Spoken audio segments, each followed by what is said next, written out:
neumólogo, pero ustedes lleven fisiología también, ¿no? Ustedes ya saben quién soy.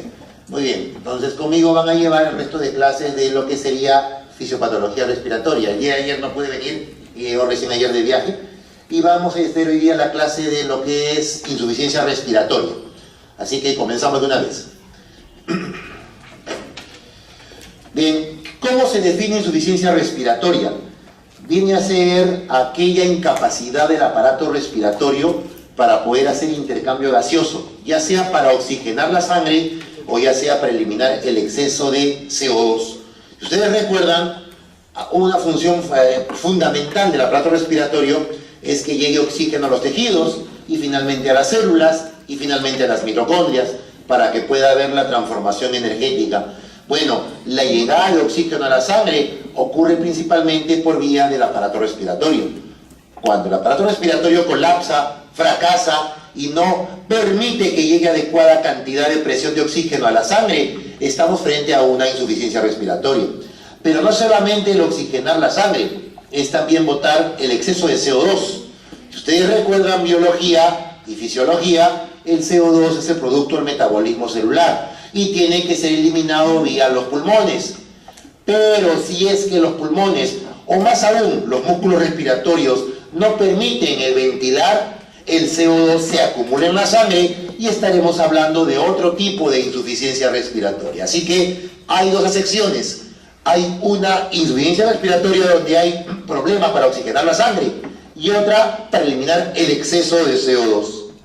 Ahora, ¿cómo se clasifica la insuficiencia respiratoria?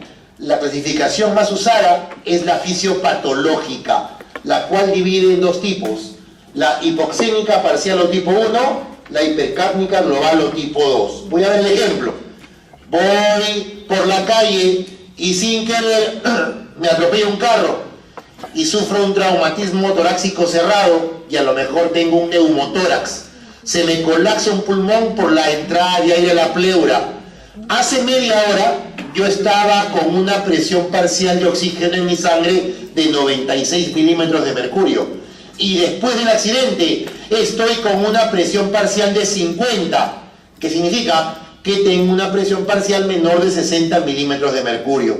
Pero como ha ocurrido este evento agudo y yo hiperventilo como una medida compensatoria, hago esto. Y al hacer esto, ¿qué comienzo a arrastrar? CO2. A la hora que voy a tener hipoxemia y una hipocapnia. Por lo tanto, lo que estoy desarrollando es una insuficiencia respiratoria tipo 1 parcial o hipoxémica. Bien, me llevan a un centro de salud y resulta que el médico no está o qué habrá pasado y estoy sentadito en la emergencia esperando que me atiendan. Estoy respirando a una frecuencia de 30-40 por minuto, cuando normalmente la frecuencia respiratoria es de 12 a 18. Estoy haciendo esto. Tanto al respirar rápido, ¿qué va a ocurrir con mis músculos ventilatorios? Se van a agotar. Es como que yo agarro una mancuerna y comience a hacer esto. Bíceps. Perfecto, los primeros 5 minutos todos felices. Pero a la media hora ya no van a poder doblar o hacer la flexión. ¿Por qué? Porque su bíceps se agota. Y cuando uno respira rápido, quien se agota no es tu bíceps, es el diafragma. Y cuando el diafragma comienza a agotarse, tu frecuencia respiratoria que estaba en 40 va a bajar a 8 de manera brusca. ¿Eso cómo se llama? Bradipnia. ¿Y eso qué traduce? Hipoventilación. Y si yo ventilo menos, ¿qué se acumula en mi sangre? CO2. Y voy a pasar de una insuficiencia tipo 1 a una insuficiencia tipo 2, en donde hay hipoxemia, pero también hay hipercapnia. Por eso se llama insuficiencia tipo 2 global o hipercápnica.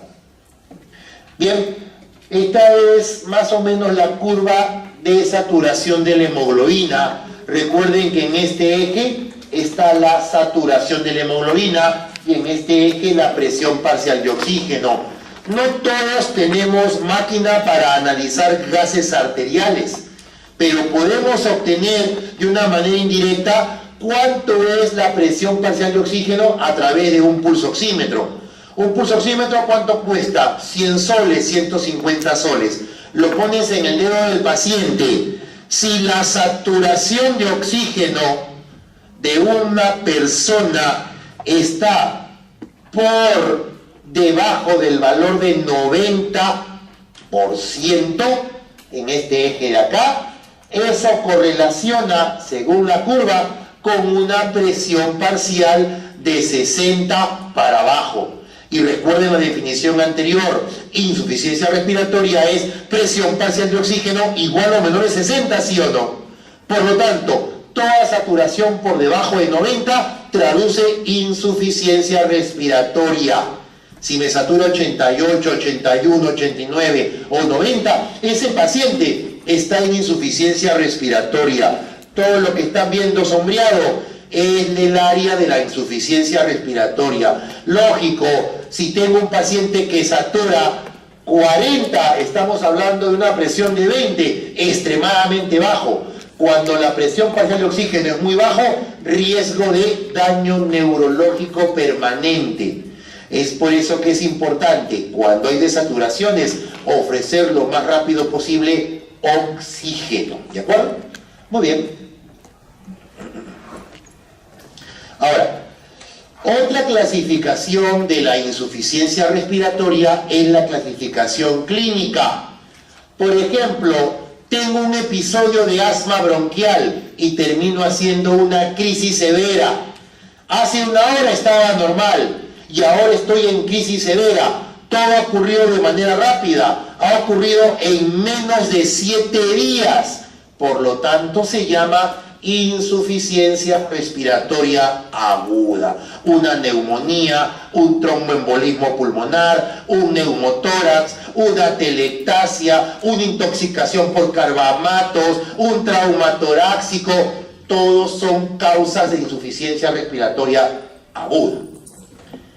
Insuficiencia respiratoria crónica reagudizada. Soy un fumador, fumo una cajetilla al día y vengo fumando más de 10 años. ¿Qué enfermedad me puede dar? Me puede dar EPOC, ¿no es cierto? EPOC son las siglas de enfermedad pulmonar obstructiva crónica. Y el paciente con EPOC se acostumbra, se adapta a vivir siempre con poco oxígeno. Otro ejemplo, soy un paciente que trabaja en una mina y estoy trabajando sin protección respiratoria y el polvo de los minerales se meten a mi pulmón y comienzan a fibrosar mi pulmón. ¿Cómo se llama esa enfermedad? La neumoconiosis. Entonces, una fibrosis pulmonar por neumoconiosis, un EPOC, es un tipo de insuficiencia respiratoria crónica reagudizada. O un ejemplo, porque estas personas están acostumbradas siempre a vivir con oxígeno bajo. Pero ¿qué ocurre si un día les da una neumonía o les da una gripe? Lo que normalmente era bajo, ahora se vuelve extremadamente bajo y ahí sí hay que darle oxígeno. Pero ahí viene algo muy interesante. ¿Cuál es el objetivo que estén sentados acá, siendo sábado y pudiendo estar ahorita descansando en su casa? Es que van a tener en sus manos vidas. Y las vidas de las personas no saben nada de tus juegas, o porque no viniste, o porque no estudiaste. Él confía que sabes. Viene un viejito con EPOC, con saturación de 70. Está muy hipoxémico. Tengo que darle oxígeno, ¿no es cierto? Muy bien. Como no viniste a la clase de fisiopato y ya eres médico, le das oxígeno con una máscara con bolsita. Se llama la máscara reservorio. Y esa máscara te da oxígeno al 100%. Le das oxígeno al 100%. Le pones el pulsoxímetro y ahora satura 100%. Y piensas que todo está bien. Pasa media hora y el paciente está fallecido. ¿Se murió porque estaba muy grave? ¿O qué fue lo que pasó? Hubo un paro. ¿Pero por qué? Pues ya estaba muy grave, no había nada que hacer. No, el problema fue que le diste mucho oxígeno. Los pacientes con insuficiencia crónica están acostumbrados a vivir con oxígeno bajo, saturando entre 88 a 92%. Si tú le das mucho oxígeno, ¿Qué vas a originar? Que sus quimiorreceptores aórticos y carotídeos capten esa hiperoxemia sanguínea y manden información vía aferente con el vago y el glosofaringio al tronco encefálico, centros apnéusticos, neumotáxico, ventrales y dorsales. ¿Y qué va a ocurrir? El tronco va a decir, vaya, hay mucho oxígeno en la sangre, entonces ya no ventiles, y el paciente entra en apnea, en paro respiratorio, y a los 3 minutos en paro cardíaco y se murió. ¿Cuál fue la causa? ¿Estaba mal el paciente? No, fue haberle dado excesivo oxígeno a un paciente crónico, no se olviden eso. Muy bien, son otros ejemplos de insuficiencia crónica reagudizada. Ahora, cuando hay insuficiencia respiratoria crónica, el organismo intenta compensar. Ustedes van a ver pacientes con EPOC, con fibrosis pulmonar, con problemas cardíacos. Van a ver ustedes más adelante las cardiopatías congénitas. Por ejemplo, la tetralogía de Fallot, ¿no es cierto? Son las cardiopatías congénitas cianóticas. Tú le pones el pulsoxímetro al paciente y está saturando 65. Eso traduce una hipoxemia severa. Pero está caminando por la calle, tranquilo. ¿Cómo es posible que una persona camine normalmente por la calle con una presión de oxígeno tan baja? Es que su problema no es agudo, su problema es crónico. Y cuando es crónico, el cuerpo se adapta, se compensa. ¿Y cuáles son los mecanismos de compensación que tiene el organismo ante una insuficiencia respiratoria? Lo primero es el aumento del gasto cardíaco. Si nos vamos todos de paseo a Cerro de Pasco ahorita y nos ponemos a jugar una pichanga en Cerro de Pasco, nuestra frecuencia cardíaca tranquilamente llega a 140, 130 por minuto. ¿Por qué? Porque en Cerro de Pasco hay menor oferta de oxígeno ambiental, ¿sí o no? En la altura. Y lógicamente, como mi hemoglobina sigue siendo de un citadino a nivel del mar, entre 12 a 14, mi masa eritrocitaria no va a poder captar ese poco oxígeno que hay en el ambiente de manera efectiva. ¿Y qué hace mi corazón? Bombea más rápido la sangre. ¿No les ha pasado que se han ido a Pastoruri, a Chivay, o el que tiene plata a los Alpes suizos y ha tenido taquicardia refleja? ¿Y eso por qué ocurre? Ocurre por una adaptación normal a la altura. Bien, redistribución del gasto cardíaco. Cuando hay hipoxemia, pregunta, ¿la persona está rosadita y feliz o cómo está? ¿Cómo está? El ejemplo, váyanse a una emergencia y vean a los pacientes con crisis de asma. ¿Y cómo están? Pálidos con sudor frío. ¿Por qué el hipoxémico está pálido con sudor frío? Por liberación de catecolaminas de la suprarrenal, noradrenalina, adrenalina. Las catecolaminas lo que hacen es vasoconstricción periférica y llevan la sangre a los órganos nobles, cerebro, corazón, pulmón y riñones. ¿Por qué lo hace? Porque intenta que ese poco oxígeno que tienes no se desperdicie en tu piel, sino que vaya a órganos vitales, ¿me entienden o no? Por eso vas a encontrar al paciente hipoxémico mayormente pálido. Aumento en la concentración de la hemoglobina. Es un partido Perú-Bolivia y estamos hablando que lo van a jugar en La Paz, 3.800 metros sobre el nivel del mar. Si nuestros dirigentes no se asesoran bien, contratan a un médico que no sabe. ¿Y qué va a decir este médico que no sabe? Ya, lleven a la selección 2 días a Puno o Arequipa para que se compense. Pregunta, ¿en 2 días una persona puede adaptarse a la altura? No. ¿Cuánto tiempo se requiere como mínimo? Se requiere mínimo 1 semana. ¿De acuerdo? 1 semana, ¿para qué? Para que la eritropoyetina renal pueda secretarse en mayor cantidad e irse a los órganos hematopoyéticos y de esa manera generar una poliglobulia adaptativa. Es por eso que la gente de nuestra serranía tiene hemoglobinas de 19, 18 o 20. ¿Por qué? ¿Están súper alimentados? No, están adaptados a la altura. Una vez que lleguen a Lima, ese exceso de hemoglobina va a ser destruida. Aumento del número de capilares. Yo puedo ver a través de las manos no solamente la suerte de la persona, como dicen los gitanos. Yo puedo ver viendo las manos y el extremo de los dedos si el paciente es un paciente crónico o agudo desde el punto de vista cardiorrespiratorio. ¿Y cómo lo hago? Le veo la manito y si veo hinchado sus últimas falanges hinchaditas, eso tiene un nombre, se llama dedos en palillo de tambor. También se le llama acropaquias, dedos en baqueta, uñas en vidrio de reloj. Ok, ¿por qué se forman los dedos hipocráticos? Porque cuando hay hipoxemia, el cuerpo traduce que como falta oxígeno, lo que debe faltar son vasos sanguíneos y comienza a formar sustancias angiogénicas, las cuales crean glóbulos capilares por debajo de los lechos unguiales y el pulpejo de los dedos, hinchando de esa manera el extremo distal de los deditos. ¿Me entienden o no? Y eso no aparece de un día a otro. Eso demora meses e incluso años.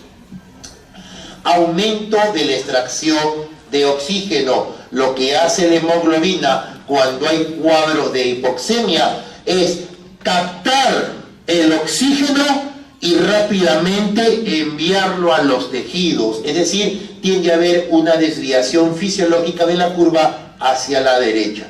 Y por último, cambios celulares. Si yo me voy a Cerro de Pasco, me voy a Huancayo o a Loroya, ¿de acuerdo? Van a darse cuenta de que probablemente al día siguiente estén con dolor de cuerpo, con dolor de cabeza, con vómitos. ¿Cómo se llama eso? El soroche o mal de montaña agudo benigno.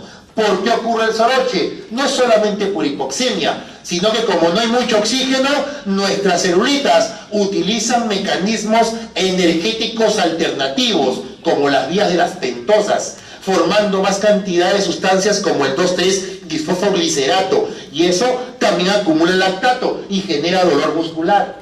Por eso, ¿qué se recomienda si algún día voy a la altura? No hagas ejercicio, al menos las primeras 72 horas, relájate, adáptate, ¿de acuerdo? Para que no generes más acúmulo de ácido láctico y más problemas de soroche. Ahí está, dedos en palillos de tambor, uñas en vidrio de reloj, dedos hipocráticos, dedos en baqueta. El término reumatológico es osteopatía hipertrófica néumica, ¿de acuerdo? Y ojo, esto no traduce necesariamente problema pulmonar exclusivo, también se observa en problemas cardíacos, pero también se observa en cáncer y en problemas hepáticos crónicos, así que no es del todo, digamos, específico, pero es un signo interesante que traduce cronicidad. Otro sería la clasificación etiológica, y aquí tenemos 5 tipos. Desequilibrio ventilo-perfusión. Recuerden fisiología respiratoria, el índice de Q. V, ventilación. Q, perfusión, ¿sí o no? Muy bien. Teóricamente, para cada alveolo ventilado deberían existir capilares que lo perfundan, ¿ok? Bien, imaginemos que tengo asma. Si tengo asma bronquial, ¿qué componente del índice de Q es el que se altera? ¿El Q o el V? El V, la ventilación, por broncoespasmo, por lo tanto disminuirá el V. Y si disminuye el V, ¿qué pasa con el cociente? ¿Disminuye o aumenta? ¿Disminuye o aumenta? ¿Qué pasa con un cociente cuando disminuye el numerador? Disminuye o aumenta, ¿cómo es? No sale. A ver, pongámosle que fuera 5/10. Ahora, ¿cuánto es 5/10? 1/2. Ahora es 2/10. ¿Cuánto es 2/10? 1/5. Por lo tanto, ¿aumenta o disminuye? Disminuye, ¿de acuerdo? El índice de Q tiende a disminuir, tiende a ser menor de 1. Y eso ocurre cuando hay problemas a nivel de la ventilación. Ahora imaginemos que me da una tromboembolia pulmonar y un coágulo se mete a mi pulmón. ¡Pa! entro en insuficiencia respiratoria. ¿Cuál de los dos componentes se altera? ¿La ventilación o la perfusión? La perfusión disminuye el Q. Y si disminuye el Q, disminuye el denominador. Si disminuye el denominador de un cociente, perdón, de una división, ¿qué ocurre con el cociente? Aumenta.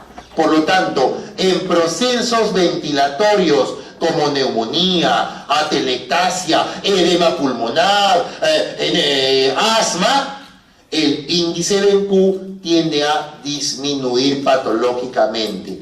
Mientras que en procesos tromboembólicos donde se afecta la perfusión, el índice de Q tiende a aumentar patológicamente.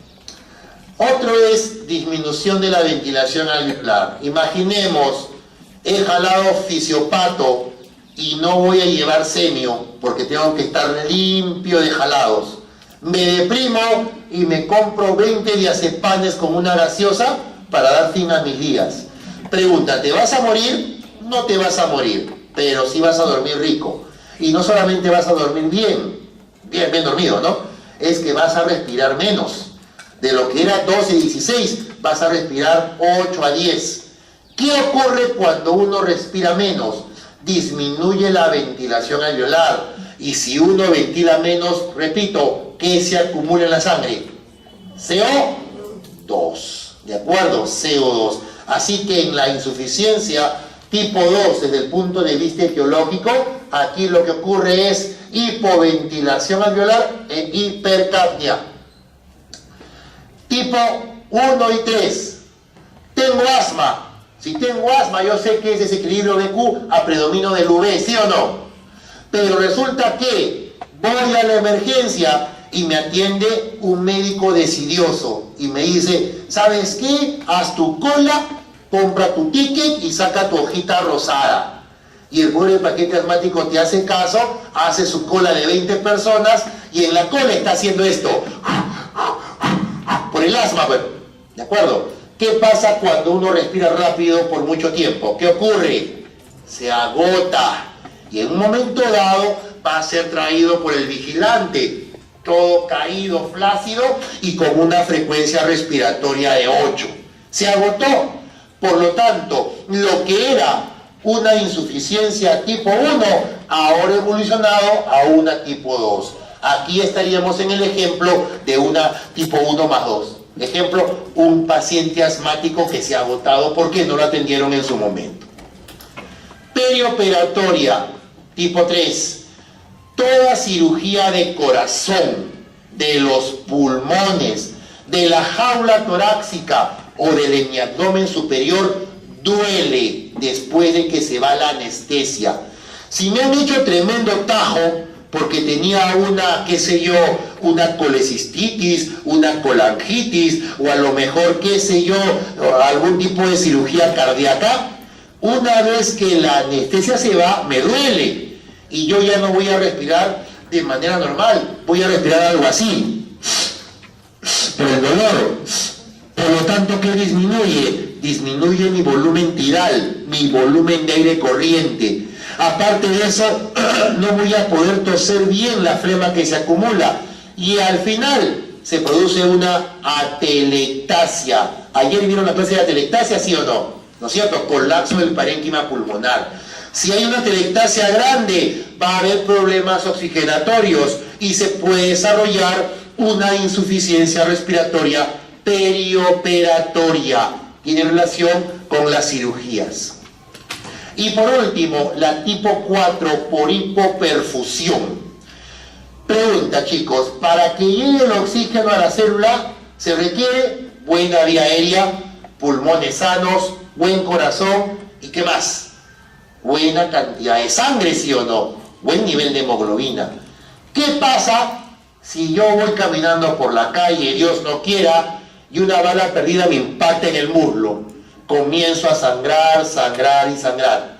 Si una persona bruscamente pierde el 10% o más de su volumen sanguíneo total, ¿qué se produce?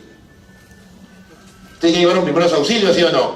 Ya saben poner inyectables, vendajes, estas cositas. ¿Qué pasa cuando uno pierde bruscamente 10% más del volumen sanguíneo agudamente? Se produce shock hipovolémico, ¿de acuerdo? Y si hay shock hipovolémico, ¿qué cae? La presión arterial. Y si cae la presión arterial, ¿qué pasa con el oxígeno? ¿Llega bien a los tejidos o no? Doctora, usted que está chateando, ¿llega o no llega bien a los tejidos, doctora? No llega, ¿no es cierto? Y si no llega bien a los tejidos, finalmente se va a establecer una insuficiencia respiratoria por hipoperfusión. Otro ejemplo de esto ocurre en la siguiente situación. Soy una chica que tiene relaciones con su enamorado y quedo gestando. Y no deseo tener el bebé.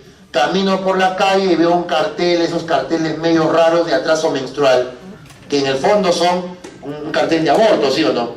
Se comunican con estas personas y le dan unas pastillas que estimulan la contracción uterina. Y sale el saco gestacional. Pero no siempre sale todo, se quedan membranas adheridas en el fondo del útero y estas membranas sangran. Y la chica está sangre, sangre y sangre. No le va a contar nada a la mamá, pues se supone que la mamá no sabe que quedó embarazada y ella se guarda el secreto, pero sigue sangrando.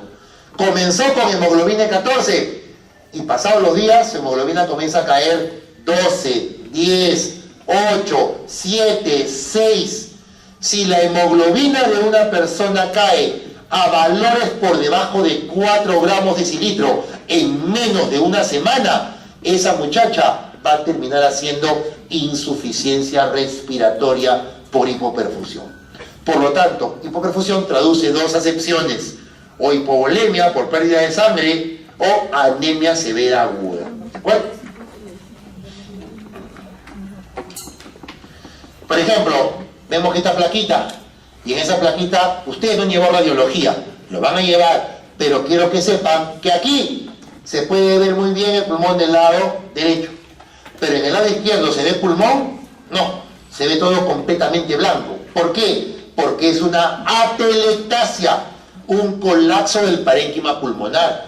En este caso fue una atelectasia debido a cicatrices de un proceso infeccioso anterior. Este paciente probablemente esté cursando con diversos grados de hipoxemia o a lo mejor insuficiencia respiratoria. Cuando uno ronca, cuando uno es muy gordito y ronca, el roncar no solamente traduce un sonido incómodo para la pareja, eso no es lo grave. Lo grave es que la persona que ronca hipoventila, porque en un momento dado deja de entrar aire en la vía aérea, porque se colapsa los tejidos blandos de la vía aérea superior y el paciente lucha mientras duerme, lucha, y en un momento como que se libera y sigue durmiendo. ¿Qué pasa? Que en esos periodos en los cuales no hay entrada ni salida de aire, se produce hipoxemia. Y la hipoxemia genera picos de hipertensión, picos de taquicardia. Es por eso que los roncadores, aparte de sufrir de problemas de insuficiencia ventilatoria, tienen riesgo alto a morirse súbitamente y hacer parada cardíaca por arritmia ventricular. El tratamiento de esto es bajar de peso, no comer demasiado de noche, no tomar hipnóticos, no consumir alcohol de noche y en algunos casos incluso la colocación de un sistema de ventilación mecánica no invasiva. Esto se llama el síndrome de apnea del sueño. ¿Y cómo identificas al paciente con este síndrome? Se para durmiendo donde está, en la clase, en el carro, en la chamba, se duerme porque ha tenido una mala calidad de sueño. Perioperatoria, ¿se acuerdan o no?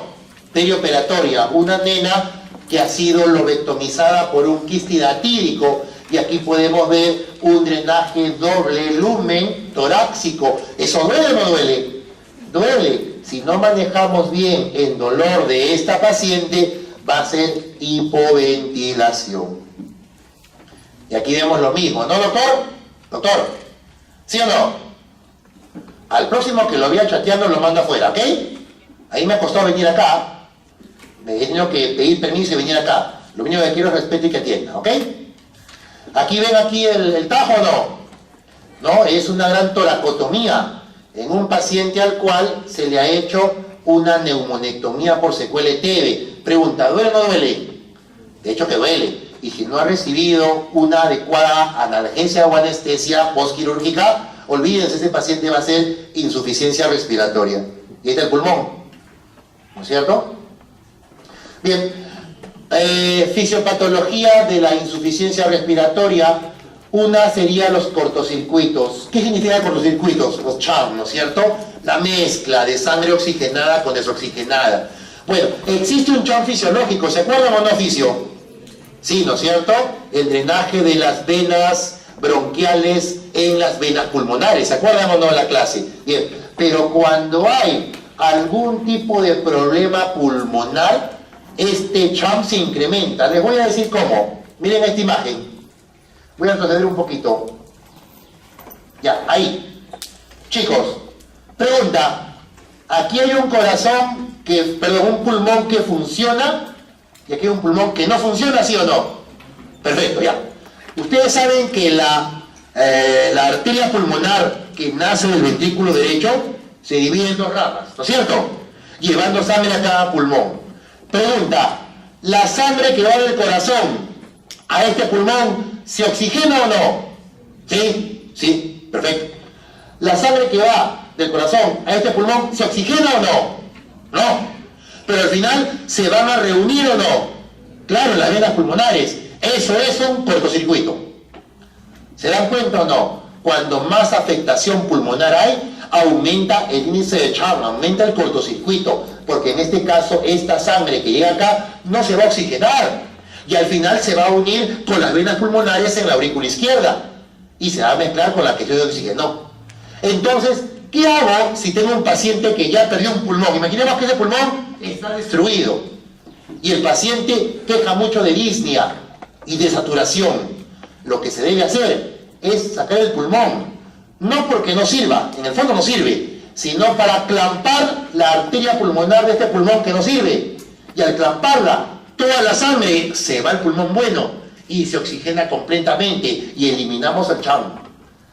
¿Se dan cuenta o no? Entonces, hacer lobectomías o neumonectomías no solamente para sacar el tejido malogrado pulmonar, es clampar y disminuir el CHAM patológico. Bien.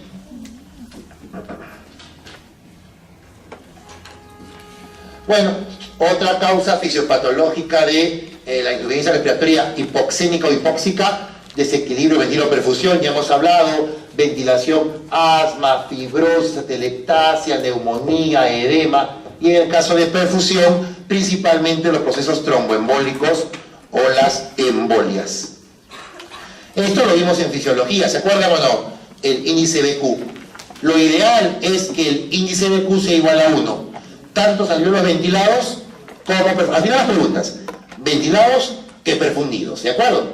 Y miren acá, ¿qué pasó? Observamos un coágulo y ese coágulo ha tapado un vaso sanguíneo, ¿sí o no? Ese vaso sanguíneo ya no va a irrigar este alveolito, por lo tanto tengo 2 alveolos ventilados, pero solamente uno perfundido, ¿sí o no? Por lo tanto, ¿qué pasa con el índice de Q? Se vuelve normalmente mayor de 1, porque sería 2 entre 1. ¿Se dan cuenta o no? Cuando hay procesos tromboembólicos, el índice de Q se vuelve anormalmente mayor de 1, porque ha disminuido el denominador. Pero cuando hay procesos ventilatorios, como un cuerpo extraño, una atelectasia, asma bronquial, lo que disminuye es la ventilación, ¿sí o no? Que ya no van a haber 2 alveolos ventilados, sino solamente 1. Pero igual ambos se perfunden. ¿Y por qué a esto se le llama CHAM? Por lo siguiente, chicos, miren, aquí la sangre se oxigena, va hacia el alveolo y se oxigena, ¿sí o no? Aquí pregunta, chicos, ¿la sangre se oxigena? No, porque está tapado el alveolo. Y esa sangre por el oxígeno finalmente se mezcla con la oxigenada y se genera el CHAM. ¿Se dan cuenta o no?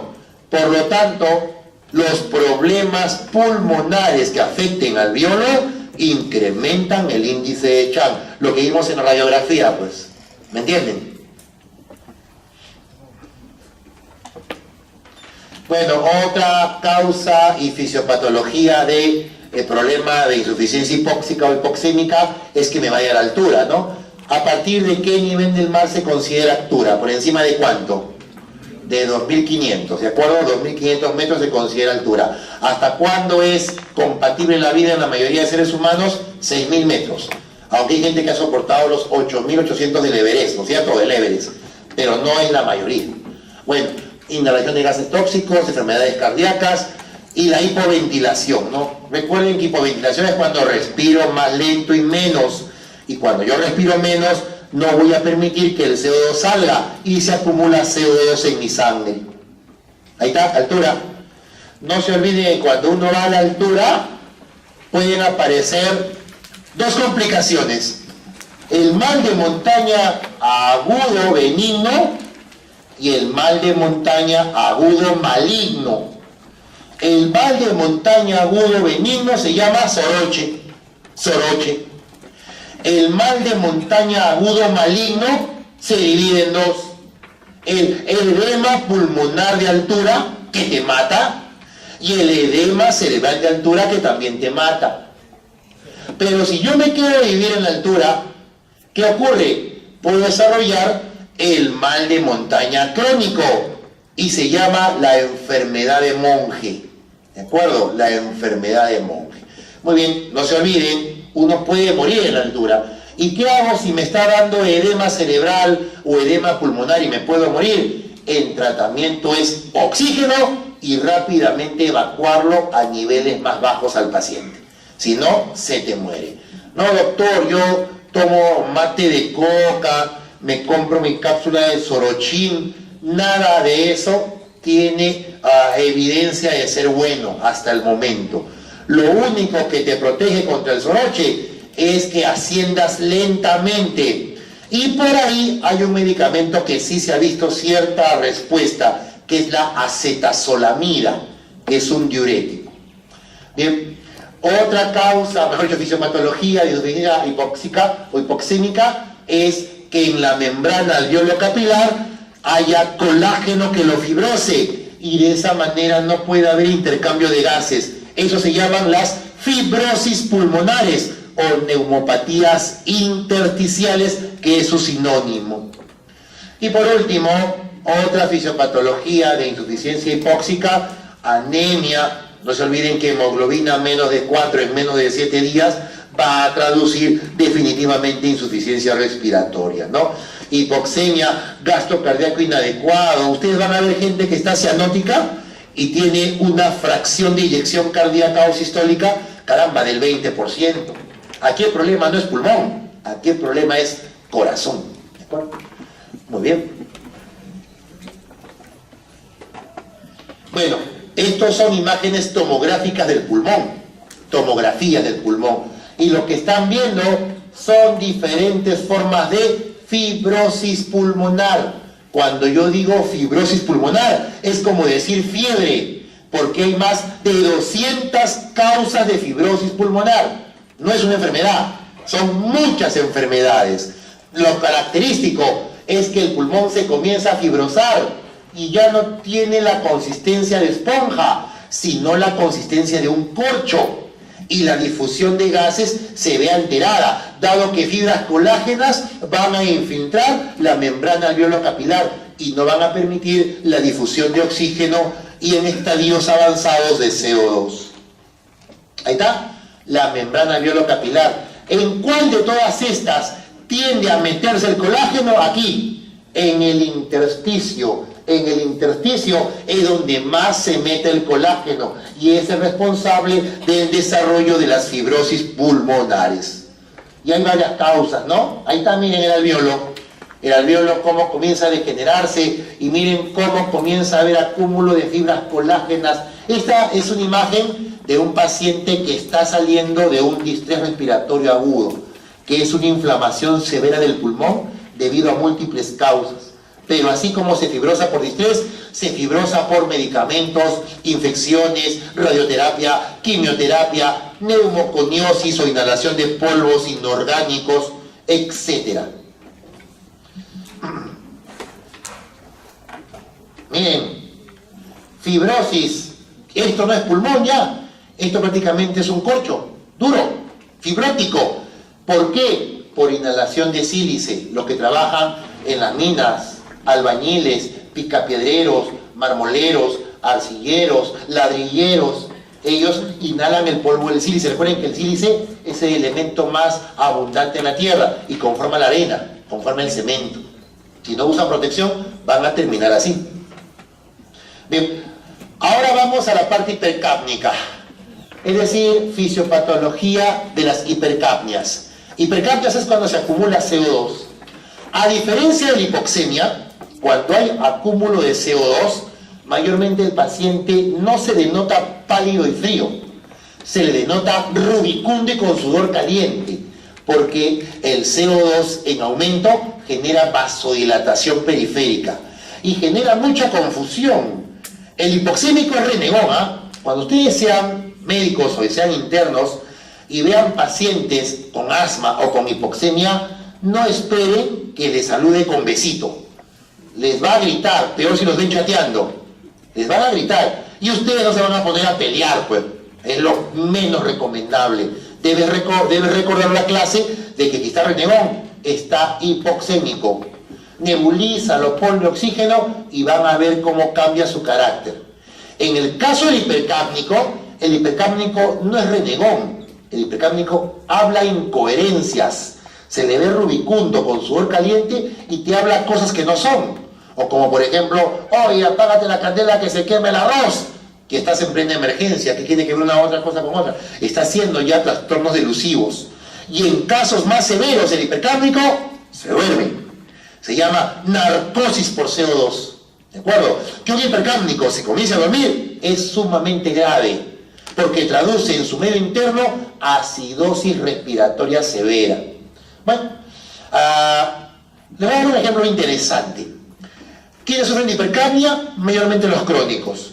Si ustedes tienen abuelos que han fumado o abuelos que tienen problemas cardiopulmonares crónicos, probablemente ya tengan cierto grado de hipercapnia, pero se mantienen estables. ¿Qué pasa si es el cumpleaños de ese abuelo o de esa abuela?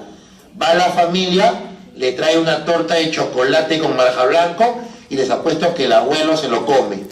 ¿Qué ocurre cuando tú le das a un hipercápnico basal una megadosis de harinas o azúcares? Lo fundes. Porque las comidas ricas en harinas, azúcares, generan más CO2. Y si se acumula más CO2, sobrecarga de carbohidratos, tu abuelito va a comenzar a hacer incoherencias y finalmente va a hacer hipercapnia severa y se muere. Conclusión, no es recomendable la dieta rica en harinas y azúcares en personas con problemas de fibrosis, EPOC o problemas cardiopulmonares crónicos, porque puedes incrementar su producción endógena de CO2. Bueno, y otras causas de hipercapnia, enfermedades que afecten la pared del tórax o el pulmón. Por ejemplo, miren esta imagen. ¿Qué les llama la atención? ¿Está normal? ¿No es cierto? No. ¿Dónde está el pulmón izquierdo? No lo veo. ¿Y qué les parece esa jaula torácica? ¿Está normal? No, parece que le queda una bomba y se ha llevado costillas y todo, ¿no? Bien, esto se llama toracoplastía. Es un paciente que tiene más de 80 años.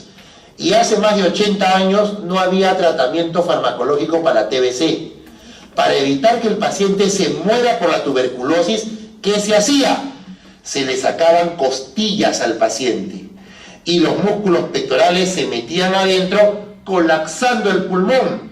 Y si el pulmón era colapsado, se creaba un ambiente pobre de oxígeno, que no es lo más querido por el bacilo de Koch.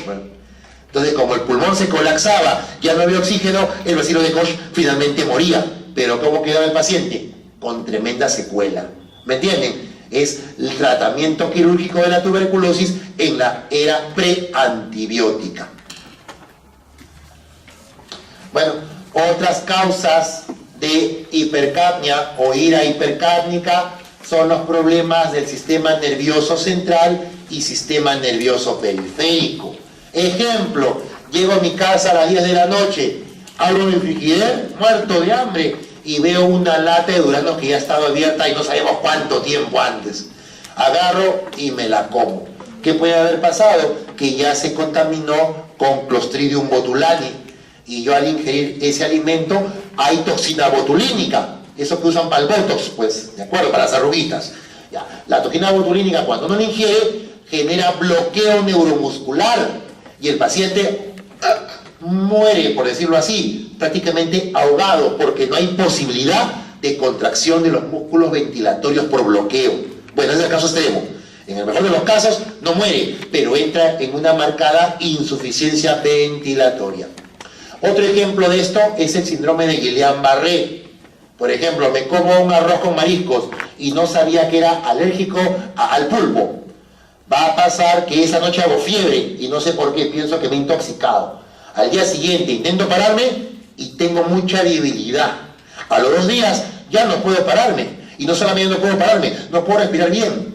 Porque en el síndrome de Guillain-Barré ocurre una desmielinización ascendente progresiva que afecta primero paquetes distales y después llega hacia los músculos ventilatorios. Y al final termina en el hospital intubado, conectado a una máquina que respira por mí. ¿Me entienden? Es otro ejemplo de problema neuromuscular o afectación periférica que lleva a insuficiencia ventilatoria. Por lo tanto, chicos, para que haya una adecuada función oxigenatoria, una adecuada función ventilatoria, todos estos elementos de la cadena deben trabajar bien. Buen cerebro, buen encéfalo, buena médula, buen sistema neuromuscular ventilatorio, tórax y pleuro indemne, vías aéreas permeables, corazón trabajando óptimamente, alvéolos limpios. Si todo está bien, como ahorita con ustedes, están trabajando oxigenatoriamente, óptimamente bien. ¿Me entienden o no? Están sanos. Pero, ¿qué ocurre si algo de eso se rompe? Se va a establecer probablemente una insuficiencia respiratoria. Ejemplo, me da un ACV o también llamado DCV porque fue un fumador. Lo que le pasó a Gustavo Cerati, pues, ¿no? Él se murió por complicaciones de un DCV isquémico severo porque era un tabaquista. ¿Ok? O a lo mejor me da una poliomielitis que me afecta el bulbo, o a lo mejor se le pasó la mano al anestesiólogo y me sedó y terminé haciendo una encefalopatía hipóxico-isquémica, qué sé yo. Todo aquello que afecte el sistema nervioso central va a traducirse clínicamente probablemente como insuficiencia respiratoria. Lo triste es que las lesiones centrales muchas veces son de carácter irreversible. ¿De acuerdo? Muchas veces dejan secuelas. Número 2. Voy con mi caballito, ¿de acuerdo? Cabalgando por la serranía y sin querer se aparece un perro que ladra, mi caballo se asusta y salgo cayéndome del caballo. Si tengo mala suerte, me golpeo la nuca y hago una luxación atlantoaxoidea. Y al final, compresión medular alta, traumatismo vértebromedular. Si eso ocurre, ¿qué va a pasar? Sufrimiento y todo lo que es de aquí para abajo genera cuadriplegia o no. Y no solamente cuadriplegia, va a haber compromiso de las raíces C3, C4 y C5, que son las raíces del nervio frénico. Y es el nervio que inerva el diafragma o no. Y el paciente va a hacer súbitamente parálisis diafragmática. Es por eso que las personas que han sufrido lo mal llamado se desnucó, ¿no? Desnucó es para el que no es médico, pues. Para el que es médico hay una luxación o fractura atlantoaxoidea. En esos pacientes, en la mayoría de casos, hay que intubarlos, hacerles traqueostomía y conectarlos a una máquina que respire por ellos, porque su diafragma ya no responde. Bueno, ¿qué hablar de Guillain-Barré que ya hablé, poliomielitis u otro tipo de patologías que afectan la función y conducción a nivel de la médula espinal? Sistema neuromuscular. ¿Por qué el tétanos es tan peligroso? Si no estoy vacunado contra el tétanos y me corto con un fierro contaminado con heces o excretas de ganado, porque recuerden que el Clostridium tetani se encuentra en los reservorios en las heces fecales del ganado, ¿de acuerdo? Más que en el clavo oxidado. Ese Clostridium genera la toxina y esa toxina tetani va a generar el tétanos. Tétanos viene de tetania, contracciones sostenidas, ¿no? ¿Se acuerdan? La risa sardónica, ¿no? Como especie de convulsiones. Estos ataques sardónicos, ataques tetánicos, van a alterar la contracción del diafragma y en esos momentos el paciente deja de respirar, deja de ventilar y muere finalmente por insuficiencia respiratoria, ¿no? Bueno, antibióticos, el botulismo, ¿se acuerdan de haberse comido la lata de duraznos, no? Todo esto está generando problemas a nivel de la actividad neuromuscular. Bien, ¿qué decir? Si tengo un derrame pleural, si tengo un neumotórax, si me ha caído, qué sé yo, una piedra ha impactado por un carro en mi pecho y me genera fracturas costales, trauma torácico, eso también va a repercutir en mi mecánica ventilatoria y voy a hacer insuficiencia respiratoria. Obesidad, eso es bien interesante. Los obesos tienen insuficiencia respiratoria mayormente ventilatoria. En los casos severos tienden a ser hipercapnia. ¿Por qué? Porque el obeso tiene una tremenda capa de grasa, que es como que ustedes se pusieran 20 chompas de lana encima. A ver, intenten respirar con 20 chompas de lana encima. Es lo que siente el obeso. Y la grasa infiltra los músculos intercostales y el músculo diafragma. Y el obeso respira, no solamente respira lento, respira superficialmente. Por eso tiende a ser problemas de hipoxemia e hipercapnia. Es por eso que el gordito cuando corre a tomar la micro, pues, unos pasos y se agita, ¿sí o no? Está gordo, dicen, ¿no? Ya, pero hay que explicarse por qué se agita. Se agita porque ha perdido capacidad respiratoria funcional. No tiene la capacidad de movilizar aire como ustedes, que son más delgaditos que los obesos mórbidos. Otro sería la vía aérea alta. Vía aérea alta. Miren, ¿qué es esto?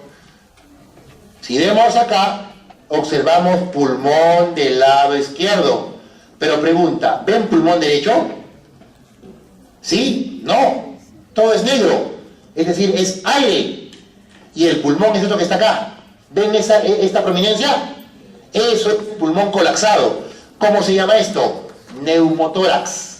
Un neumotórax, como este, que es un neumotórax grande, puede asociarse a insuficiencia respiratoria. Incluso, y eso es muy importante, ustedes tienen que tener capacidad resolutiva. De nada sirven que sean primer puestos con 18 de promedio, si no saben, por ejemplo, manejar un neumotórax espontáneo masivo. Porque van a hacer serum y van a estar solitos. La idea es que hagan serum en provincia, pues, o no van a hacer serum en una clínica. Eso no es serum, pues. Hay que irse afuera, hacer afuera tu serum, solito, donde las papas queman. Y cuando vengas el alcalde que se cayó del burrito, muy disnéico, ingurgitado, cianótico, y tú escuches que aquí no pasa el aire, es un neumotórax, pues. Agarra tus guantes, bastante gasa con alcohol yodado, limpia el pecho y métele una aguja calibre 14-16 en el segundo espacio intercostal. Y le salvaste la vida al paciente. ¿Me entienden? Porque estás drenando bruscamente ese aire que está comprimiendo el corazón y el otro pulmón. ¿Ok?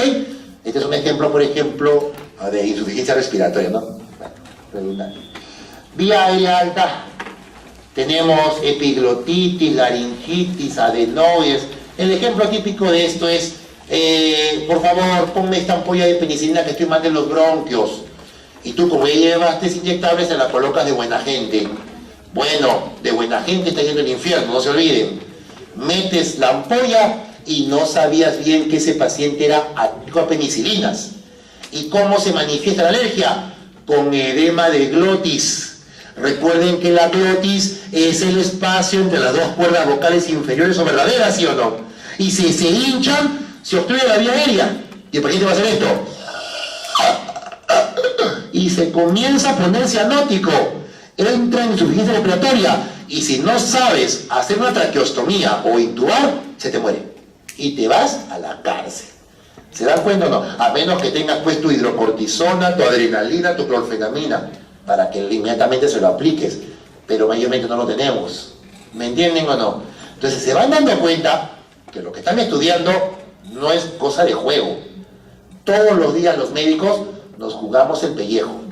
Y para saberlo jugar, hay que entrenar duro. ¿El entrenamiento cuál es? Estudiar. Es la única manera. ¿De acuerdo? Bien. Miren, Estos nenes, incluso que están nebulizando, presentan infecciones virales de la vía aérea alta, laringe, faringe.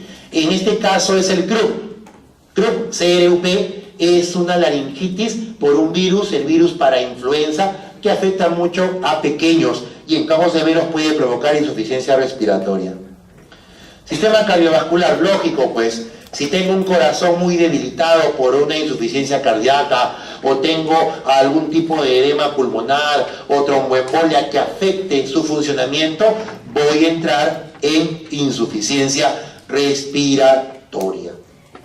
Y por último, miren, bueno, ustedes, esto es una clase de semio también, ¿no? Les meto algo de semiología. Cuando lleven semiología el próximo año, van a ver esto, ¿no? El síndrome de corazón izquierdo, el síndrome de corazón derecho.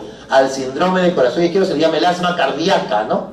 Y al derecho es lo que se llama la insuficiencia cardíaca congestiva, ¿no es cierto? Bueno, en ambos casos, pero sobre todo en el primero, miren el paciente, se ahoga, porque el corazón a duras penas puede mover sangre y tiende a encharcarse en los pulmones, ¿no? Estos son causas cardíacas de insuficiencia respiratoria. Y miren acá, ¿qué ven? Es un pulmón, una pieza de necropsia de un pulmón. Y lo que ven ahí es la tráquea. ¿Y qué observan en la tráquea? ¿Qué es esto? ¿Moco o un coágulo? Es un coágulo. Es un paciente que murió por hemoptisis, por hemorragia. A lo mejor fue un paciente con tuberculosis. La gran mayoría de gente que muere por hemoptisis no muere desangrada.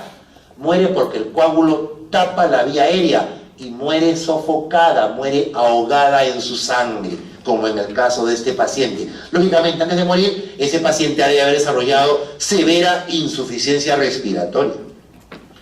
Y por último, enfermedades que afecten las vías aéreas bajas y los alvéolos. Bueno, pues neumonía, atelectasia, fibrosis, asma, EPOC, afectan el parénquima pulmonar y definitivamente van a afectar la difusión de oxígeno y CO2, llevando a insuficiencia respiratoria. Miren esto, es una tomografía, y si ustedes ven, los pulmones deberían verse negritos, pero aquí ¿qué vemos? No uno, sino cientos y cientos de ¿qué? De manchitas blancas. Pase la voz. Doctora, buenas noches. No, ya está, de acá también se habían dormido. Ya, muy bien. Bien, ¿qué llama la atención? ¿Está negrito el pulmón? No, hay cientos y cientos de ¿qué? De nodulitos. Cada nodulito es un granuloma tuberculoso. Y lo que están viendo ahí es una tuberculosis miliar, una de las formas de TB más graves que hay. Hay que tratarlo ya, porque el paciente de seguro está en franca insuficiencia respiratoria. Mira acá. Pregunta, ¿los pulmones deberían ser negritos o deben ser blancos? ¿Blancos? Deben ser negros, oscuros. Y aquí están completamente blancos, ¿sí o no? No están oscuros o negritos. Hay infiltrados en los dos pulmones. Este pulmón está lleno de fluidos y de material probablemente infectado. Bueno, es la placa de un paciente ya fallecido por neumonía severa y terminó haciendo este tipo de compromiso. Lógicamente, en franca insuficiencia respiratoria. Miren, niños con asma. Pregunta, ¿la gente se muere de asma o no? Sí. En Estados Unidos y Europa, con toda su tecnología, se mueren 20.000 a 25.000 al año en promedio, solo en Estados Unidos. En el Perú no se va a poder saber muy bien por qué, porque se mueren en su casa buscando ambulancia. ¿De acuerdo? Porque el sistema de salud es así, hasta que consigan una ambulancia o un taxi que los quiera llevar, el paciente se muere en casa con asma severa. Bien, clínicamente, ¿cómo se comporta el hipoxémico? Ya les he dicho, chicos, el hipoxémico es agitado, agresivo, confuso. Llega y te lo va a decir, ¿ah? Oye, ya pues atiéndeme, te estoy pagando tu sueldo, estoy con asma, nebulízame. Y tú, ¿qué le pasa? No. Tranquilo, sabes tú que probablemente es hipoxémico. Nebulízalo y vas a ver cómo el paciente te pide hasta disculpas de lo grosero que había sido. No fue una grosería adrede. El cerebro, cuando está en hipoxemia, se vuelve irritable y la persona se vuelve muchas veces agresiva. Ahora, si el paciente llega convulsionando, eso es grave.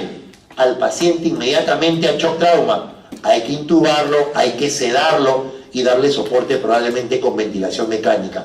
¿Qué decir si el paciente entra en parada respiratoria? Pues no. Muy bien, esto es interesante. El paciente cuando está hipoxémico leve moderado está taquicárdico y probablemente hipertenso. Pero si está hipoxémico grave, está hipotenso y bradicárdico. Eso se llama arresto cardíaco. Se va al paro, se va a morir. Así que todo hipoxémico que llegue bradicárdico o llegue hipotenso debería pasar inmediatamente a shock trauma o a la UCI. Hay que inmediatamente reactivar su función hemodinámica.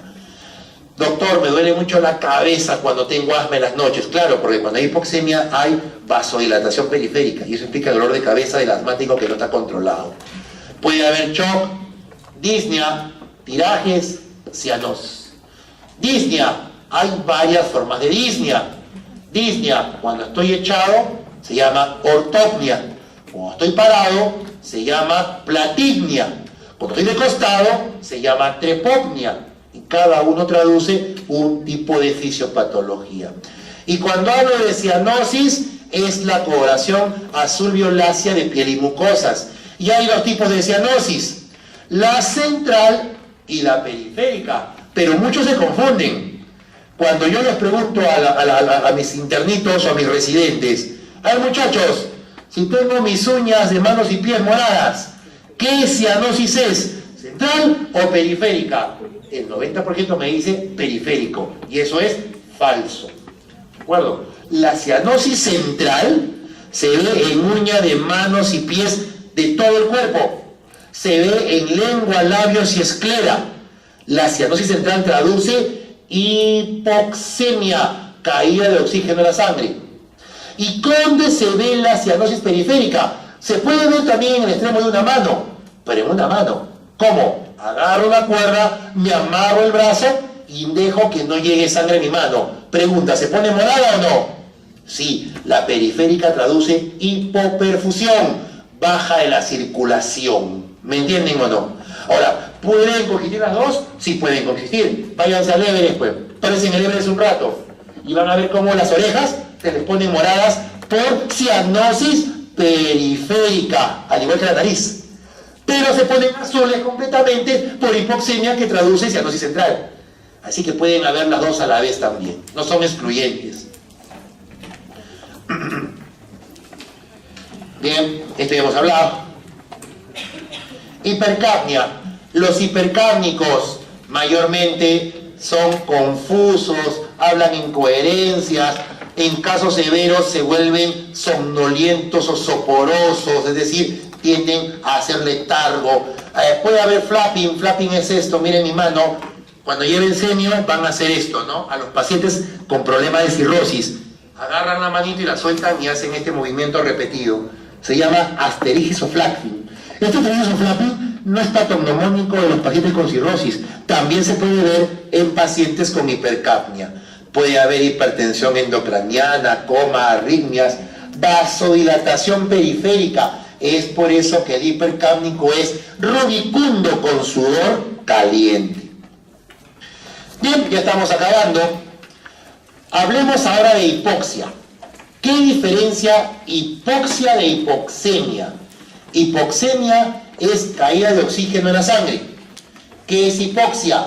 Caída de oxígeno en los tejidos. ¿De acuerdo? Claro que una correlaciona con otra. Existen dos tipos de hipoxia: la histiotóxica y la hipoxémica. La histiotóxica, les voy a dar un ejemplo. A mí me gusta dar ejemplos porque queda mejor que estar leyendo una diapositiva. Imaginemos que la doctora se entera que su novio le es infiel. ¿De acuerdo? Y te has enterado que es una amiga de confianza la que te está sacando la vuelta. Así que intentas conversar con ella para llegar a un acuerdo. La convocas en un restaurante, le invitas amablemente una gaseosa para aclarar los términos, pero tiene guardadito una bolsita donde ha molido bastantes pepitas de manzana. ¿Qué tiene la pepita de manzana? Cianuro. ¿De acuerdo? Has juntado tu cianurito y... Ojo, es un ejemplo, no lo vayas a hacer. ¿De acuerdo? Y tu amiga se toma el cianuro. ¿Qué pasa cuando uno consume cianuro? Ocurre que el cianuro se une a la hemoglobina formando cianohemoglobina y por otra parte bloquea la cadena de fosforilación oxidativa a nivel mitocondrial.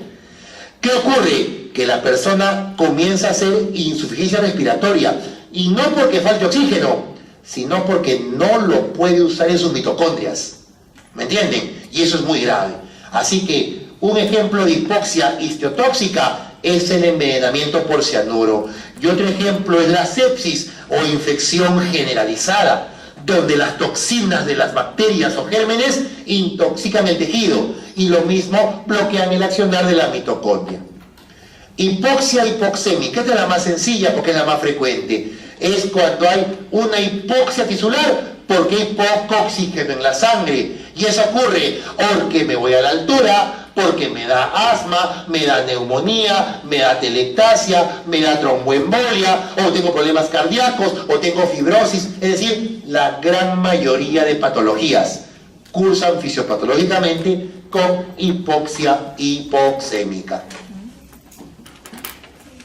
Cuando decimos que un paciente está muy grave y está a punto probablemente de fallecer por una insuficiencia respiratoria, aquel que tenga una taquimia muy importante, respire muy rápido porque se va a agotar, ortopnia, tenga disnea incrementada al decúbito, cianosis, politirajes, son estigmas clínicos de que se va a agotar y se va a morir si no lo mandamos a la UCI o a shock trauma, o que el paciente esté obnubilado. Todo paciente que tenga Glasson menor de 8 debería ser intubado para conectarlo a una máquina y proteger la vía aérea. O muy taquicárdico o tiende a ser shock, inestabilidad hemodinámica. Esos pacientes deberían pasar a una UCI, a una unidad de shock trauma inmediatamente. Bien, cuando tengo un paciente con insuficiencia respiratoria en sospecha clínica, debería pedirle mínimamente algunos estudios. El más importante, AGA. ¿Qué significa AGA? Análisis de gases arteriales. Ustedes cuando sean internos definitivamente van a hacer sus AGAs. ¿Y tienen que hacer sus AGAs? Punciones arteriales, mayormente en la arteria braquial o humeral o en la arteria radial. ¿De acuerdo? Se saca esa muestrita y se analiza. Y nos va a dar varias información. Presión parcial de oxígeno, presión parcial de CO2, pH sanguíneo, nivel de bicarbonato en la sangre. Así que no solamente con el AGA voy a poder ver si hay o no insuficiencia respiratoria, puedo ver si hay o no desequilibrio ácido-base. ¿De acuerdo? Muy bien. Un hemograma nunca está de más para ver su nivel de hemoglobina y hematocrito, o a lo mejor si hay leucocitosis que correlacione con infección. Una placa de tórax o tomografía según sea el caso. Un EKG, ¿no? Un EKG. Por eso aprendieron a tomar EKG en fisiología, porque ustedes van a hacer su EKG y tienen que interpretarlo para ver si a lo mejor no hay una cardiopatía que me explique su problema. Y estudios bioquímicos, puedo pedirle glucosa, creatinina, urea o electrolitos. Bien, esto en la cabeza, muchachos, los valores normales de los principales gases sanguíneos para poder interpretar los AGAs. No se olviden que el pH del medio interno y de la sangre es 7.4 más menos 0.04, es decir, va de 7.36 a 7.44, ¿sí o no? ¿Cómo se llama eso? Eudemia, eudemia o eufemia, es lo normal. Si el pH es menor de 7.36, se llama acidosis o acidemia. Si el pH es mayor de 7.44, es alcalosis o alcalemia. Muy bien. Después vemos el CO2. CO2, 40 más menos 4 milímetros de mercurio. Pero para fines matemáticos, para fines del examen, cuando coloquen los casos clínicos, 40. 40 es el punto de cohorte, ¿de acuerdo? Para la parte matemática. Bicarbonato, 24 más menos 2 miliequivalentes litro. Para fines matemáticos, 24 es el punto de cohorte de bicarbonato. Presión arterial de oxígeno, 80-97. Recuerden que el oxígeno en sangre arterial jamás será 100. ¿Y por qué no será 100? Por el CHAM fisiológico. Y por último, la saturación de hemoglobina, que normalmente está entre 98%. Bien, eso siempre en su cabecita, para que puedan entender e interpretar un ADA. Cuando vean un ADA, vean lo primero, la presión parcial de oxígeno. Ojo, tiene que el ADA estar corregido al 21% de fracción inspirada. Es decir, los ADAs idealmente deberían sacarse al paciente sin aporte de oxígeno. Pero si no le puedes quitar el oxígeno al paciente porque se te puede morir, tendrás que hacer el ADA con oxígeno, pero debe hacer una pequeña corrección. Ya lo vamos a ver en un taller que es la 4ª clase. Bien, tengo el presión de oxígeno que está igual o menor de 60. Hasta ahí es insuficiencia respiratoria tipo 1, ¿sí o no? Hipoxémica. Hasta ahí es tipo 1. Pero si yo veo que mi paciente presenta, aparte de hipoxemia, hipercapnia, eso traduce como una insuficiencia tipo 2 global o hipercápnica. Para fines de definición, aquí el CO2 por encima de 50 y encima, incluye el 50 por si acaso, ¿ya? Es considerado ya un criterio para hipercapnia o insuficiencia hipercápnica. Por último, ¿cómo manejo la insuficiencia respiratoria? Hay que darle oxígeno. Dar oxígeno es como dar un jarabe, un antibiótico, es decir, el oxígeno es una medicina. El oxígeno es un gas inodoro, incoloro, insípido e inflamable, que si tú lo das mucho, lo matas al paciente. Si le das poco, lo matas al paciente. Hay que saber dar oxígeno. Eso lo van a ir aprendiendo cuando lleven ustedes terapéutica en sus hospitales. Pero le voy a avanzar viendo. ¿De qué manera puedo dar oxígeno a una persona? Puedo darla con sistemas de bajo flujo, con sistemas de alto flujo o con sistemas de ventilación o soporte mecánico. Bajo flujo, tenemos las cánulas nasales. ¿Han visto esto en las emergencias o en los hospitales o no? Se llama la cánula binasal, la sonda nasal, y te da oxígeno. Teóricamente hasta 6 litros por minuto, pero les comento, chicos, no se recomienda por encima de 5. 6 no es lo adecuado, máximo 5. Y por cada litro de oxígeno que tú des, miren cómo aumenta el FiO2, que es FiO2, fracción inspirada de oxígeno. Lo normal es que sea 21%, ¿sí o no? Si das 1 litro con cánula, aumenta a 24. Si das 2, a 28. Si das 3, 32. ¿Se dan cuenta de la relación? Por cada litro aumenta 4 puntos el FiO2. Esto es para pacientes que no están muy graves y pacientes crónicos reagudizados. Esto es lo que les comenté. Se llama la máscara reservorio. Esto te da oxígeno casi puro. Así que mucho cuidado con dar este tipo de máscara reservorio a un paciente crónico. Lo puedes matar. ¿De acuerdo? ¿Quiénes usan este sistema? Los bomberos. ¿Y por qué el bombero usa este tipo de mascarilla especial? Porque recuerde que cuando uno rescata a una víctima de un incendio, ¿qué es lo que presenta la víctima mayormente? Intoxicación por monóxido de carbono. Y el monóxido de carbono se une irreversiblemente al núcleo de la hemoglobina. ¿Y cuál es el antídoto del monóxido de carbono? Oxígeno, en altas dosis. Por eso lo usan mucho los bomberos. En la emergencia lo utilizamos para pacientes en un estado de extrema gravedad, mayormente agudos. Este es el sistema Venturi, de alto flujo. También lo van a ver en los hospitales el próximo ciclo, cuando espero todos lleven semiología. ¿De acuerdo? Y si van al 2 de mayo, me van a ver ahí. Y van a ver todos estos sistemas allá.